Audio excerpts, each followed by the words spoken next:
Hi! எல்லாரும் எப்படி இருக்கீங்க? நான் வந்து பார்த்தீங்க அப்படின்னா, உங்களுக்கு மினியேச்சர் திங்ஸ் பத்தி தான் காமிக்க போறேன். குட்டியா பார்க்கவே நல்லா கியூட்டா இருக்கும். அது என்ன அப்படின்னா தேங்காய். தேங்காய்லாம் வந்து குட்டியா பார்த்துருக்கீங்களா? பார்த்தீங்களா? தேங்காய் எப்படி இருக்கும் அப்படின்னு சொல்லிட்டு, ரியல் தேங்காய் மாதிரியே இருக்குல்ல. இது வந்து குட்டி தேங்காய். இது வந்து பார்த்தீங்கன்னா, நான் கடையில தான் வாங்கிட்டு வந்தேன். ஒண்ணு வந்து ரூ. 5வா, ரூ. 3வான்னு தெரியல. வாங்கி 2 வருஷம் ஆச்சு. இப்ப தான் வந்து நான் உங்ககிட்ட காமிக்கிறேன். இது வந்து பார்த்தீங்கன்னா, நான் வாங்கிட்டு வந்த தேங்காய். இதுலயே நானே செஞ்சிருக்கேன் பாருங்க. அந்த தேங்காய் காமிக்கட்டுமா? இது வந்து நானா வந்து செஞ்ச தேங்காய்.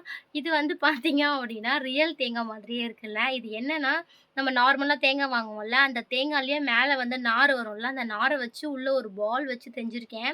இது சூப்பரா இருக்கான்னு பார்த்து கமெண்ட்ஸ்ல சொல்லுங்க. அ இதுலயே வந்து பார்த்தீங்கன்னா, நம்ம தேங்காய் உடைச்சு வச்சா எப்படி இருக்கும் அப்படின்னு சொல்லிட்டு காமிக்கிறேன். அதையும் செஞ்சு வச்சிருக்கேன். அதுவும் அதே மாரி தான். தேங்காய் உடைச்சு வச்சா எப்படி இருக்கும்? இது வந்து ஒரு பக்கம். தெரியுதுங்களா? இது வந்து ஒரு பக்கம். இது வந்து ஒரு பக்கம். மேல வந்து ஏதோ நூல் இருக்கு. இது வந்து ஒரு பக்கம் அப்படின்னு சொல்லிட்டு இந்த 2 பக்கம் வர மாரி செஞ்சு வச்சிருக்கேன். இப்ப நம்ம சாமிக்குலாம் அர்ச்சனை பண்ணா எப்படி வைப்போம்? இந்த மாரி 2 பக்கம் வைப்போம்ல. அதனால எப்படி இருக்குன்னு சொல்லிட்டு மறக்காம கீழ கமெண்ட்ல சொல்லுங்க. இந்த மாரி வீடியோ பிடிக்கும் அப்படின்னா, மறக்காம சொல்லுங்க. இதே மாரி நான் ட்ரை பண்றேன் போடுறதுக்கு. ஓகே, பாய்.